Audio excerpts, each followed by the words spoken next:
നമ്മുടെ ക്യാരറ്റിൻ്റെ ഒരു ജ്യൂസ് ഉണ്ടാക്കാൻ രാവിലെ ചുരണ്ടി കഴുകി വെള്ളത്തിൽ ഇട്ടിരുന്ന് അതിനുശേഷം പുഴുങ്ങി വെച്ചേക്കണം ക്യാരറ്റ്. അത് നമുക്ക് ഒരൽപ്പ് ഏലക്കപ്പൊടി ചേർക്കാം.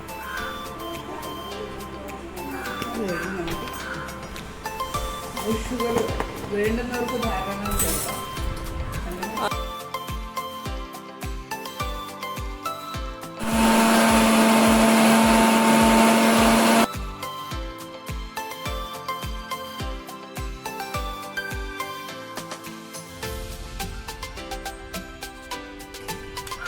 അതുപോലെ കസ്കസ് കസ്കസ് വെള്ളത്തിലിട്ട് വേണ്ട കുതിർത്ത് വെച്ചിരിക്കുന്നത് അതും ഇതേപോലെ തന്നെ ഒഴിച്ചു.